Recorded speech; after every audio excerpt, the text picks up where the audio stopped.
বাড়ি কুষ্টিয়াতে। লালন গান শুনেই বড় হয়েছি। তো লালন গান যেহেতু আমাদের কুষ্টিয়া থেকেই বেশি, আর আমাদের কুষ্টিয়া থেকে শিল্পী অনেক আসে, এটা আপনারাও জানেন। তো আসলে এই লালন গান শুনে শুনে এখন মনে হয় যে না, আমরা ফোক গান গাওয়াই আমাদের বাঙালির জন্য সবচেয়ে ভালো, এবং আমরা এই গানটি খুব সুন্দরভাবে গাইতে পারি। এবং মানুষ এখন ফোক গানের উপরে বেশি ঝোঁক, মানুষ ফোক গানটাকে খুব আপন করে নেয়। সব গানই সুন্দর, সব গানই ভালো, সব গানই ভালো লাগে গাইতে, এবং ফোক গানটা একটু আমার কাছে এখন বেশি ভালো লাগে।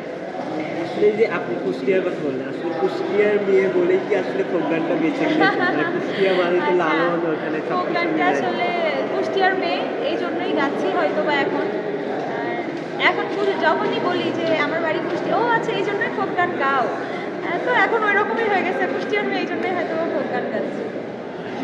কুষ্টিয়াতে যখন মানে আপনি যেহেতু কুষ্টিয়ার মেয়ে, কুষ্টিয়াতে যখন কোনো প্রোগ্রামে গান গান, কুষ্টিয়ার মানুষ আসলে কেমন সমর্থন দেয় আসলে হ্যাঁ, আপনার? অসম্ভব সুন্দরভাবে আমাকে খুব উৎসাহ দেয়। কুষ্টিয়াতে যখন প্রোগ্রামে যাই ভালো লাগে যে নিজের মাতৃভূমিতে গান গাচ্ছি, নিজের শহরে গান গাচ্ছি, নিজের মানুষের, আপন মানুষের সাথে গান গাচ্ছি। খুব ভালো লাগে, এবং আমার এলাকার মানুষগুলো আমাকে অনেক সাপোর্ট করে। একটু অ্যাড করি, মানে আপনার ফ্যামিলি বা আত্মীয় স্বজন, ফ্রেন্ড সার্কেল, তাদের মধ্যে কেমন আসলে ব্যাপারটা?